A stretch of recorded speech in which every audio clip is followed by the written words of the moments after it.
a grudge that I held, or maybe, something that needed to change that, again, in the world, I didn't have to spend that much time on. But once I was really in God's word and spending the time just percolating, and this was probably the first time that I could start reopening to who I am. I would probably say buckle up, because the scariest thing always for me, Art, is to say, bring it on, let me do your will. But then, of course, that means, oh my gosh, that means I have to do your will. And I don't know what that means. Right now I have a 92-year-old mother who's going through significant health challenges. It's really like, how much can I walk that walk? I'm Art Blanchford, and this is Life in Transition. Welcome back to the Life in Transition podcast. I'm very excited today to have with us Robin Kencel, who is Miss Connecticut Senior America 2025, an endurance athlete and an expert in wisdom and wellness in order to help others fully live and grow in grace. Robin, welcome to the Life in Transition podcast. Thank you so much, Art. I'm really looking forward to our conversation today. Thank you. Well, jumping in, Robin, what would you consider to be one of the most impactful transitions that you have been through in your life? I would immediately go to the core of everything for me, and that's really my spirituality. Mm-hmm. I'm somebody who's just always had an understanding and an experience of God's presence. But along the way, and really in my 50s, I was lucky enough to start working with a priest, because I happen to follow the Catholic faith, and go through what's called spiritual exercises, which are 10 months. If you can't go away for 3 months in solitude, it's 10 months while you're living in the world where you're really digging deep into getting to know God on a very personal level. And that really started a whole new path for me, and also deepened my understanding of God and my very personal sort of relationship with him. So 2 things that come up for me right away on there, if you could, I'm really curious, like, what was the process like? So you had this 10 months of deepening your relationship with God. What was the process like? And then what shifted? What was the transformation in your relationship with God at that point? Yeah. So just a second on the Jesuits, Mm-hmm. which they are a little group within the Catholic Church. The Jesuit priests are all about social justice, and you would know of them most likely from their work in education. So they are Georgetown University, where I went, Fordham, Fairfield, a couple of the Loyolas.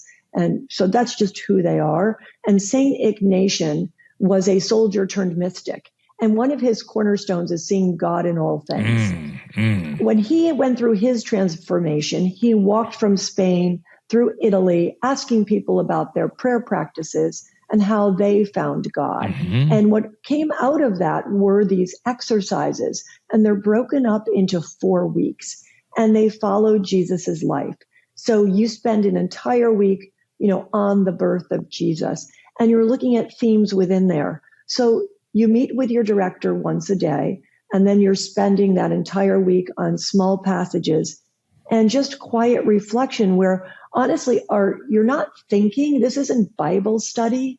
This isn't therapy. This is just what I think of as simmering in a pot with the Lord. Or, when you're hanging out like a whole weekend with friends or family, and nothing really happens, but so much is happening. Right. It's like that. Right. Yeah. And you can't point to a moment, but you go through his birth, his teaching years, the passion on the cross, the resurrection. And in diving so deeply and specifically into these passages, and then taking the time, because you really do have to, even if you're living and working in the world, you have to take the time to spend, 3 times a day, an hour, I don't want to say meditating, but again, just resting in the Lord, just showing up. So just waiting on God, or just leaving your mind open to hear God. And that's That's beautiful and difficult. 3 hours a day is a big commitment to do that. Really difficult, particularly if you're not I'm not a sitter. Right. Because I'm a dancer, I have a hard time sitting always still. Always moving. Yeah.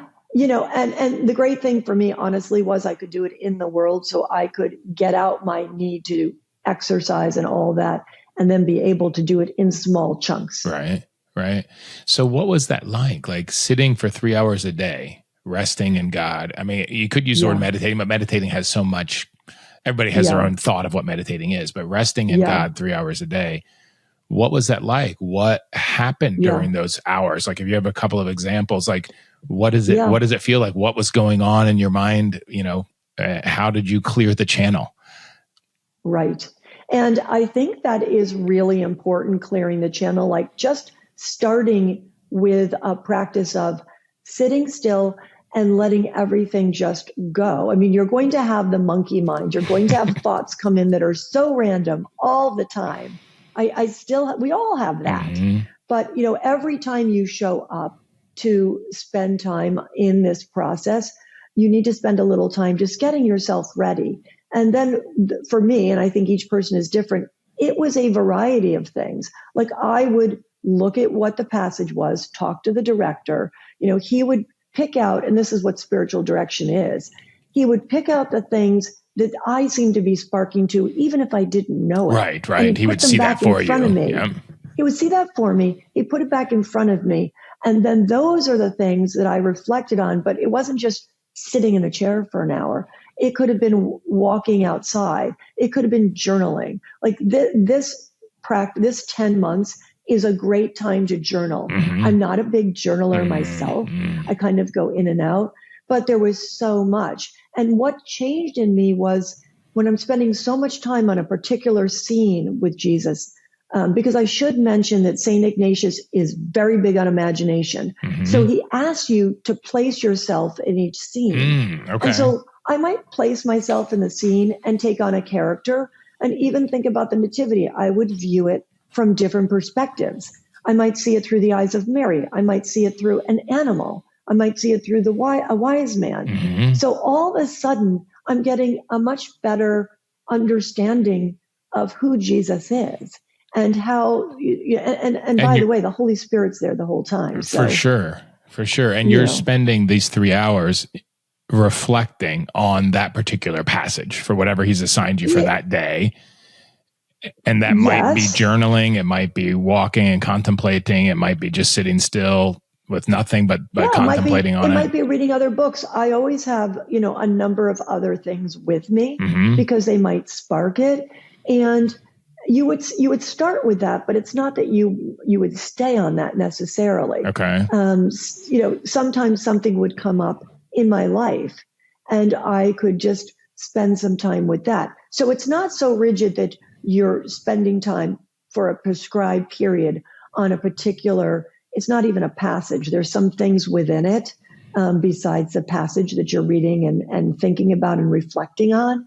It's sort of a springboard, but you're also wanting to make sure that you're delving into that. Right. And by the way, spiritual direction, which ultimately out of that experience, my spiritual director for that, who was my regular spiritual director, said, "You know what? I think you would be a good spiritual director," and that led to a journey of becoming a spiritual director, which took 4 years, and now walking beside other people. Wow. So when was this, when you spent this 10 months? And if I'm understanding right, so for 10 months, you spent 3 hours a day in some sort of contemplation, reading, reflecting on different aspects of Jesus's life.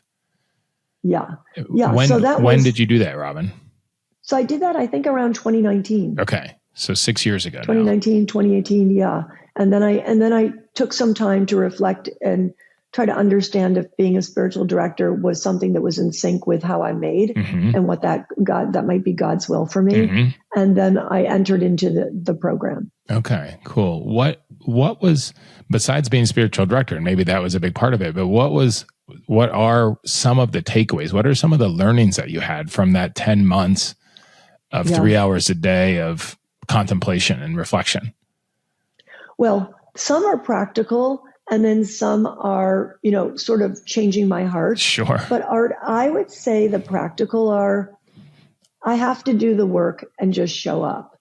It's very hard, I think, to have a real relationship with whatever your divine being is, if you're not showing up. And the world just seems to be getting busier and busier and noisier, that isn't just something you can take for granted. That's something that you have to take as a discipline and make it become a habit. Right. And so showing up is primarily, you're saying, is spending the time, like that you have to carve out the time and make it important to shut down the world, to shut down the phone, right? To get away from the TV and the noise and really be present with God. Yeah. And by the way, how that looks for me today is obviously very different than that. I mean, for me, I always start my day with a couple of spiritual practices because, again, for me, my mind isn't racing and I'm not, already so much in the world that it's extra work to pull myself out. Right. So the minute I get up, by the first few hours of the day, within there, I've done a couple of spiritual practices. So I would start with that. The practical thing was really making sure that I was being more intentional with my solo time with God. And I kind of bookend that. I start my day with it. And then at the end of the day, I do something called the Examen, which is, again, very Ignatian, to close out the day. This episode of the Life in Transition podcast is brought to you by MidLife Transition Mastery. If you have reached midlife and you are successful, you have checked all the boxes. You've done everything you thought you should do, and especially pleasing everybody else, doing what you think everyone else needs you to do. But you still feel like something's missing.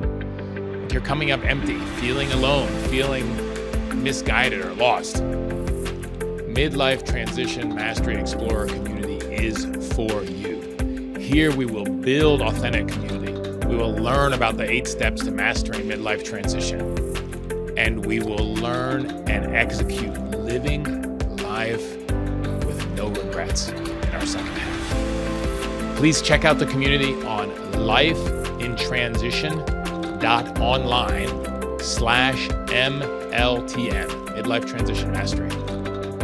And I look forward to seeing you around the fire in this community. And is that in 12-step speak, would that be like an inventory, the Examen, like looking back over the day and what can you learn? What did you do well? What you're grateful for? Exactly right. I mean, you start by, thanking God for just being present to you and giving you the courage to look at your day honestly. Because I don't know about you, but I am so good at either sugarcoating the things that didn't go that well or just skipping over them in a fast forward. Right. So it's really just asking that the Spirit and God help me honestly see my day. And then, then we sort of look at 3 graces that we're given. What were 3 graces? And one of my takeaways is there's so many more than 3. I mean, it's great. The more you do the practice, the more you see how many ways there's such goodness in life, and there's just so many wonderful things. But then, of course, I got to go back and look at interactions because for me, I mean, 90% is interactions and relationships. Yeah, absolutely. And where was I maybe a little bit too racy because I was getting to the next thing, or didn't perhaps give that person full attention, or was a bit impatient. The list goes on and on. Yeah. And then, apologizing in my mind, but then if necessary, it reminds me the next day, I got to make a phone call or I got to send a text and just check in or make an apology. Right. So, I love that. I love the graces part. And I had a sponsor in 12-step talk to me about that a while back, but I've forgotten about that. So I do one glitch, 4 goods, 5 gratitudes as my that's great. daily review. But I like the graces part because it's a little bit different than a gratitude because it's recognizing where it came from.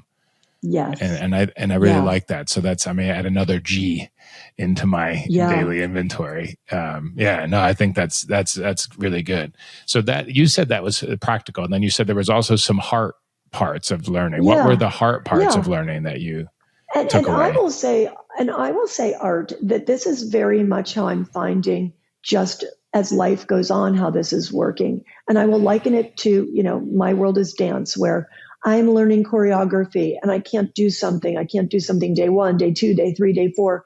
And then all of a sudden one day I'm doing the thing I couldn't do. Mm-hmm. And that's what happened when I took this 10 months. Mm-hmm. So my heart changed. There were, things, we all have things, Sure. Things like maybe a grudge that I held, or maybe, something that needed to change, that again, in the world, I didn't have to spend that much time on.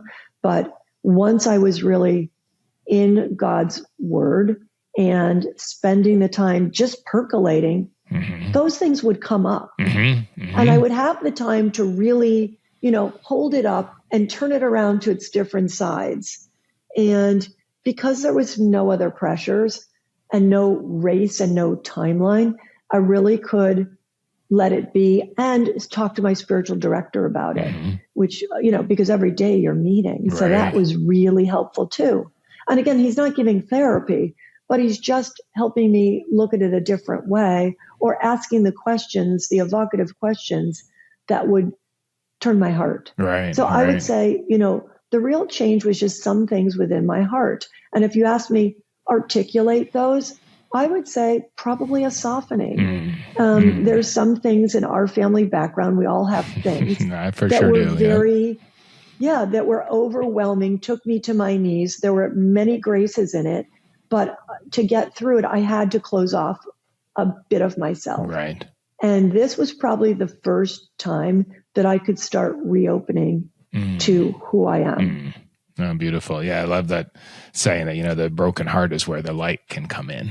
Right. Yeah. And, so it's through that process, but we also have to allow the light to come in and not keep it closed. And, I just want to talk about that for a second, because yes, the most light comes in when things are broken, because we're just throwing ourselves at the foot of whatever.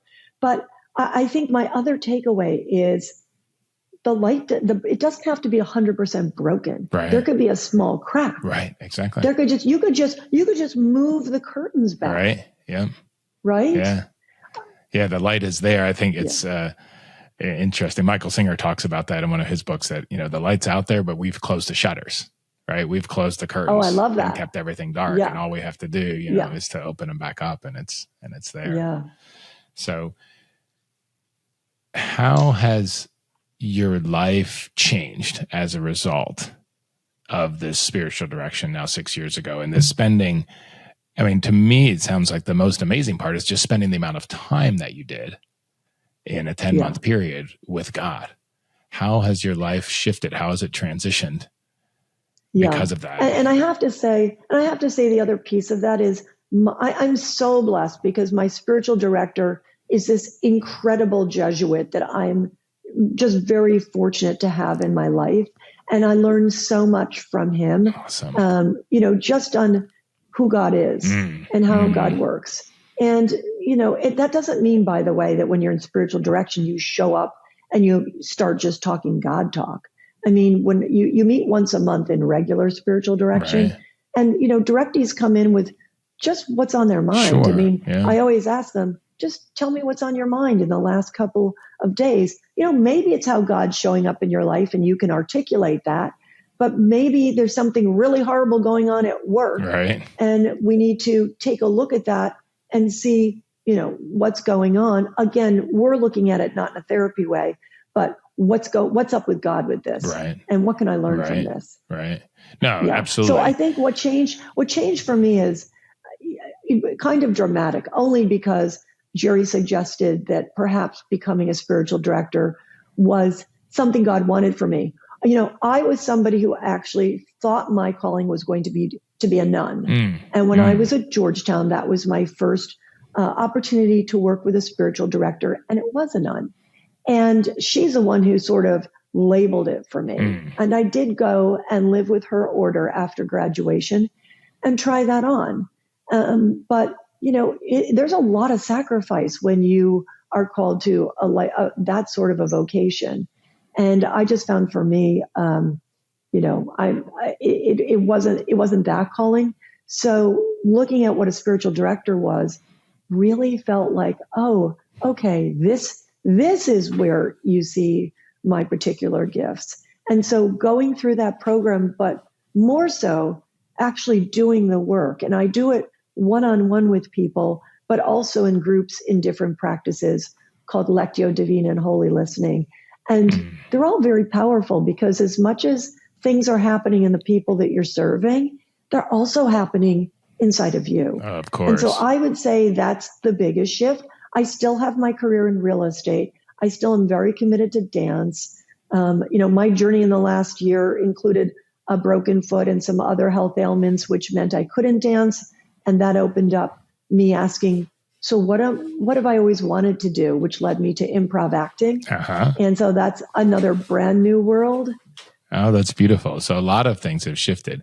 Yeah, a lot of things. Would you, like, if you were to put your peace of mind or the peace of God that surpasses all understanding that's talked about, if you were to put that on a scale before you did this and after you did this, if you said, okay, on a scale of 1 to 10, 10 is I'm experiencing the peace of God that surpasses all understanding all the time.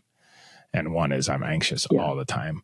How has that shifted from this process of spending 10 months really in contemplation on God? Yeah. Well, here's what I would say for me is I think it's a lot like my regular relationships. They ebb and flow, right? Sometimes you feel very close to somebody, a spouse, a child, a friend, and then you fall out of touch a little bit and then you come back, or an event happens in your life that you're either turning to God or mad at God. So I would say before, I don't know that I want to put a number, but because God's always been a constant in my life. Right. But what I would say is if the song was singing gently in my life, now it's a way more insistent song. If it was a solo violin, now it's heading more towards, a full orchestra. Right. But that doesn't mean that my life is Pollyanna and everything is great and I'm in sync with God every moment of the day. Goodness, no. But I do try to, throughout the day, be conscious of him and turn to him. Yeah, no, that makes sense. One other thing you said early on that I'm curious about, you said that Jesuits, that see, or at least Ignatius, that see God in everything.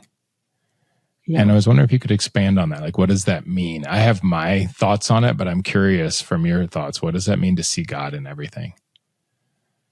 Well, let's take the easiest and then let's take the hardest. Okay. So, you could take nature, and I think it would be very hard not to see whatever your understanding of God is, because just the math of it, the science of it, the beauty of it, the way it lifts you, that's indescribable. Yeah. I'm not somebody who likes the word happy. I'm much more about joy. And I think, when I'm looking out my window and I'm seeing these luscious green trees and the sunlight, and that's joy. Yes. That I would say. So, you can see God in that. Yeah. But honestly, and this may be very controversial to viewers of yours, and I swear I have walked in some horrible paths, but even when horrible things are happening, it says seeking God in all things. So it's not, just looking for what is it. We are human, so bad things are going to happen. Sure. But seeking his presence, whether it's just for strength. A lot of times my worst things, honestly, I was just flinging myself at him for strength and to, give me the tools to, like, a lot of times I think my way out of really bad situations. I'm very good at having contingency plans and forming teams and having teams around me to solve problems. So, just asking him for the right people in the team and that sort of thing. So I think the point of seeking God in all things is being aware that every single moment has the opportunity for you to recognize that there's something bigger than yourself. Right. No, I love that. Which if you talk about joy, joy isn't a reflection of yourself. Right. Joy is something way bigger than you that you are lucky enough to be an observer of. Right.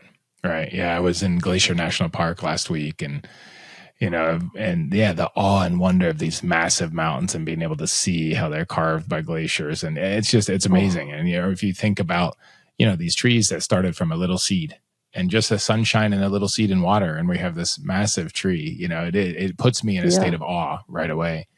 And I love I love the way Richard Rohr talks about seeing God in all things, right? And that's really to see God in people, in the trees, in the rock, in the house, in your enemies, like to see God in everything. And I love that, admonition to us to practice to see God everywhere. All right. And Art, I'm so glad you mentioned Richard Rohr. He's one of my very favorite writers. And, it's interesting because he now is older, and we're seeing that in some of the podcasts and things he's doing. But it's still the same richness, even with his health challenges. Yeah. You can see that he is walking his walk, and that he is falling upward, and he is doing all the things he wrote about. Yeah, I'm reading his Tears of Things, the new book, the new one? And actually going to be in a council with him in October in New Mexico. Oh, that's great. To learn about that book primarily. So I'm really looking forward to that. But he's been very inspirational to me as well. Very, So if you look back over that 6 years, is there something that you would tell your 6-year younger self as you started into this big transition? Is there something that you would tell yourself, that younger self, about? Is there something you would like to say to that younger self now with the experience that you've had in the last 6 years? I would probably say buckle up, because the scariest thing always for me, Art, is to say, bring it on, let me do your will. Mm-hmm. But then, of course, that means, oh my gosh, that means I have to do your will. Right. And I don't know what that means. Right now I have a 92-year-old mother who's going through significant health challenges. And all of us who have aging parents know all the challenges between, just the ways they're changing emotionally, beyond physically. And it's really like, how much can I walk that walk? Mm-hmm. So when you say to do your will and to buckle up, which I love that, and how do you know, yes, one thing is to pray, thy will, not my will, but then to take the action, right? But how do you know when it's God's will? How do you know when the channel is clear? Yeah. And that is, wow. I mean, Jerry and I talk about that a lot. I don't believe that God has, one specific thing for you to do. Like sometimes you decide you have a big discernment in front of you. And you're asking, okay, which is your will? Right. And maybe there's something very clear about one of them. But I think for me, God's will is always, what am I going to do that's going to reflect your glory?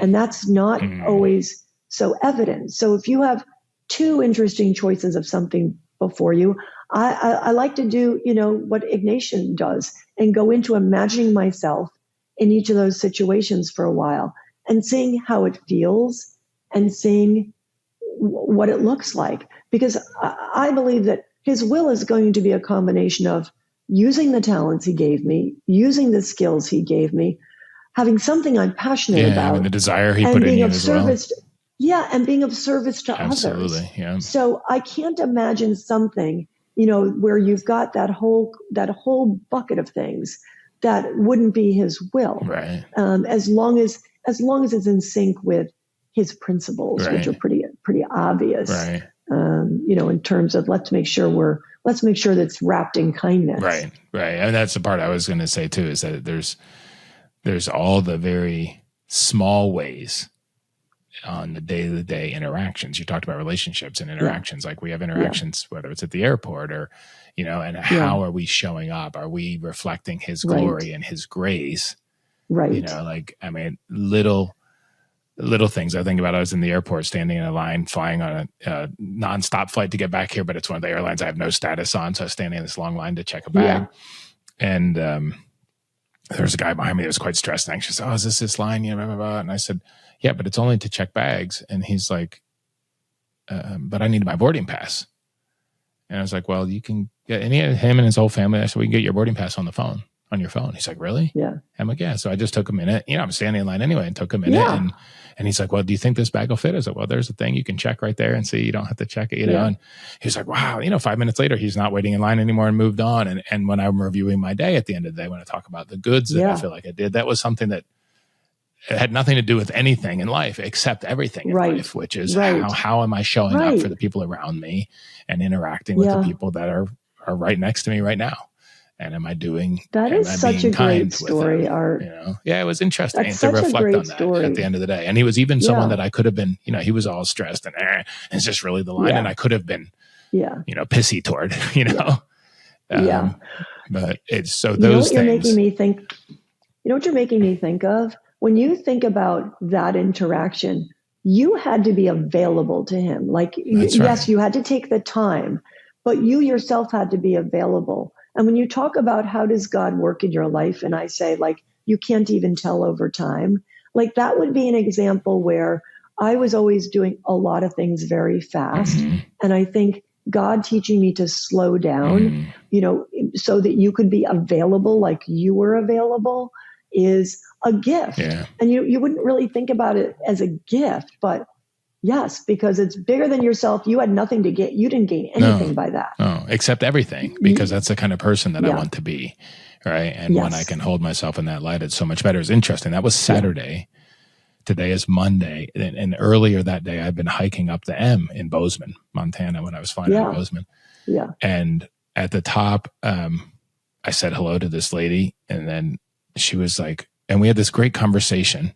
And it was interesting when I was doing my morning check-in, my practice first thing in the morning, part of it is I do a 4 parts check-in, so the spiritual, mental, emotional, physical check-in each morning. And one of the check-ins was, it's like, okay, emotionally, I feel like I need a hug today. So I said, I'll get a hug from my niece and nephew when I'm going to the airport, because they're dropping me off at the airport, because I hadn't seen my family in a while out west.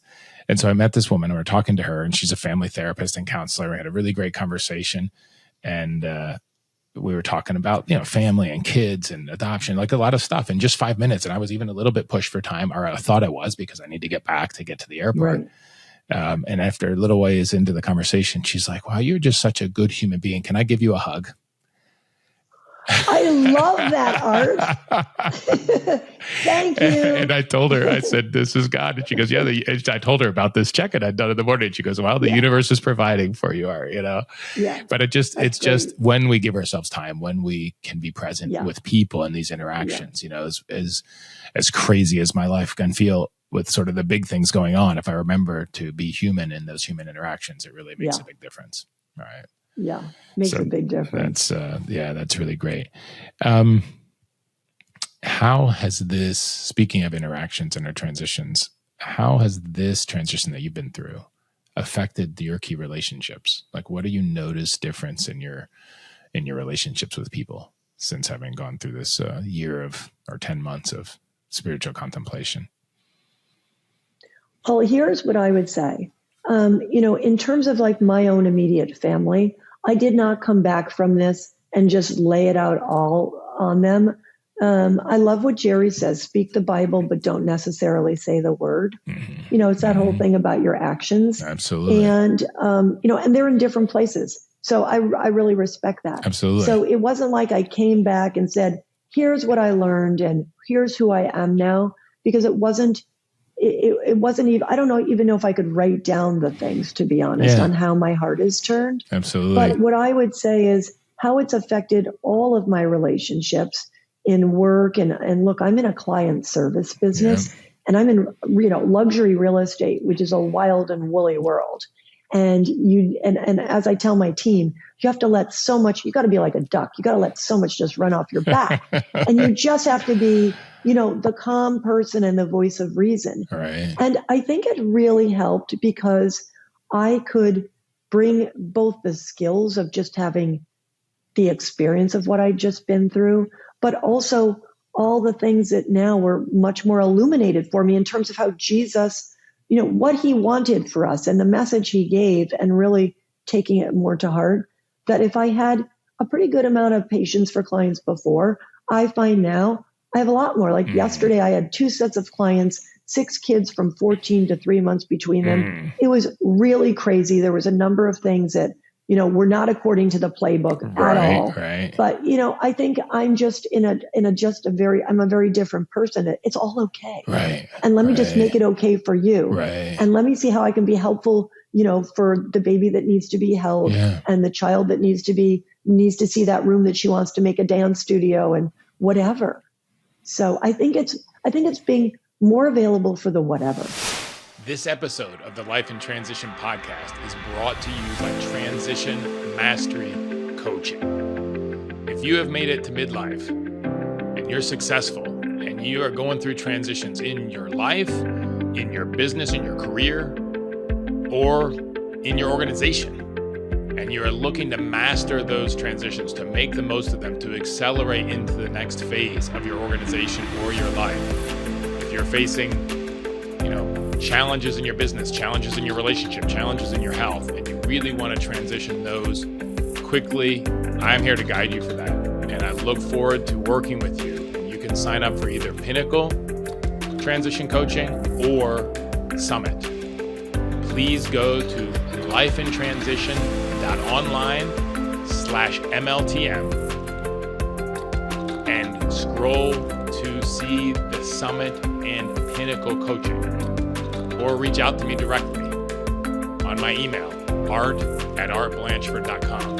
And I look forward to connecting with you and helping you to accelerate your transitions to achieve what it is that you want to achieve in the second half in your organization and in your life, so you can live your whole life with no regrets.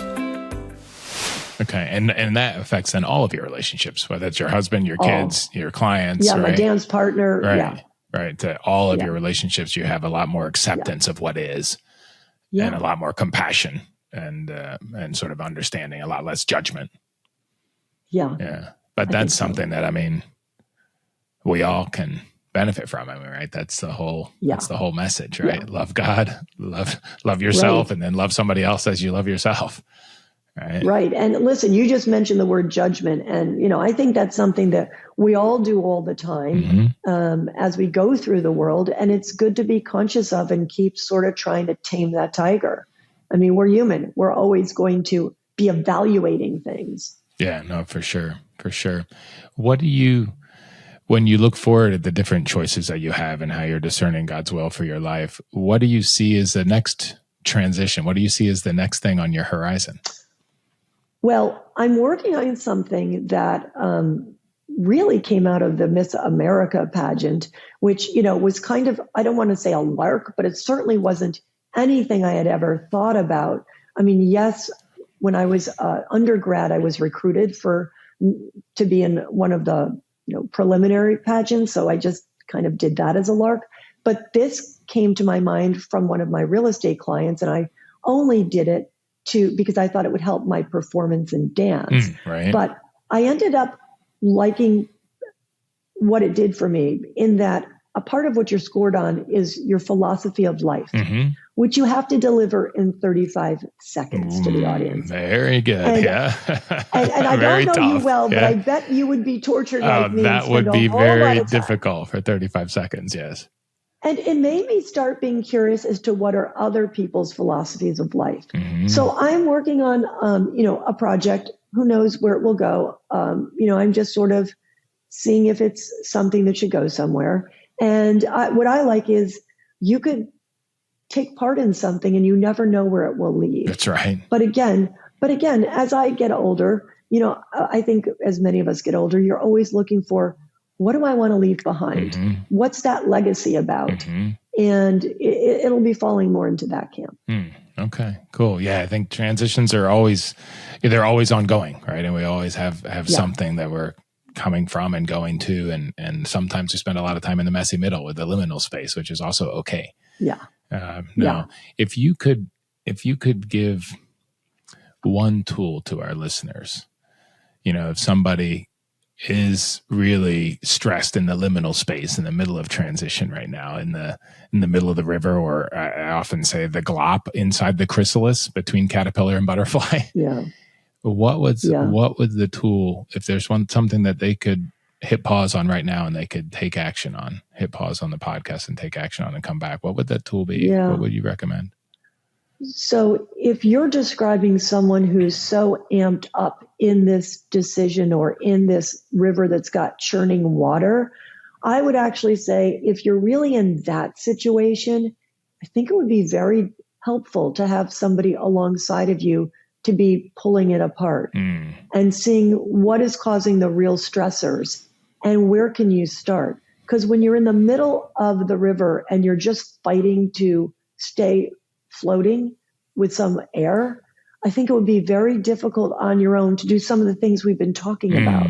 So, if you're in that particular place, listen, I had somebody who just passed, I'm so sad, who walked beside me literally for all the years that I was raising children. Because, none of us have a playbook. And I knew, I heard her speak at a school about raising responsible and resilient kids. And she ended up being the person I would go to sometimes weekly, sometimes every other week with my yellow pad with here's what happened. And, it was always bigger than just the kids. Right. It always translated into things that would be useful for life. So I'm a big proponent that when you need it, to find somebody who's skilled in and good at what you are dealing with. So that's one thing. But, if you're somebody that you don't need to necessarily go to a therapist or a life coach to help figure it out, and you're like, no, I just know that I'm retired. And this is, to be honest, my directees are almost all exclusively women who are approaching retirement. And this is a lot of the conversations. And, they all approach it differently and we talk about it differently. But I like writing down the old, what am I good at? And what am I passionate about? And, what are my values? And then some of the practical things. How does money fit into this? So I think having a process, and you can do it alone if you're very organized and you kind of know those questions to ask. But if not, luckily we do have all these new, people and even online tests that are helpful. All right. Oh, wonderful. And if people want, but let me add one more thing. Yeah. Let me add one more thing. I think most important, I should have said, is having the right mindset. Some people, look at the next change and they're very scared of it and they go in looking at it very scared. But I think if you can say that, let me look at this as an adventure. Let me put on my positive mindset.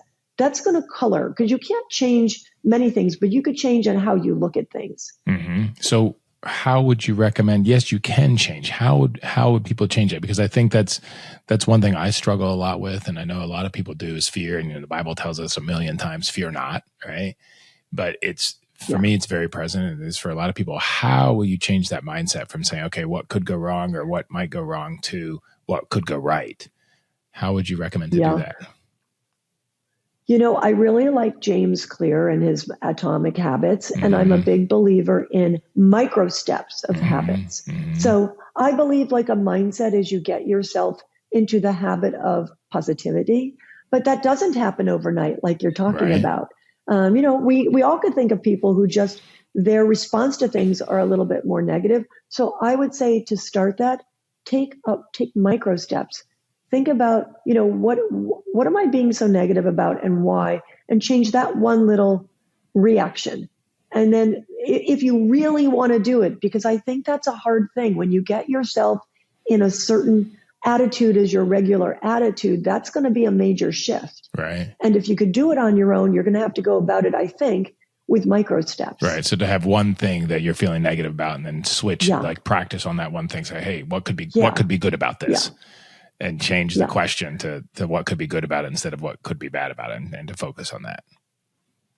You don't want to be failing. I mean, failure is fine, but when you're trying to change something like a mindset, if you start too big, it's going to be too overwhelming, and you're not going to be able to sustain it because you're going to be busy operating in the world.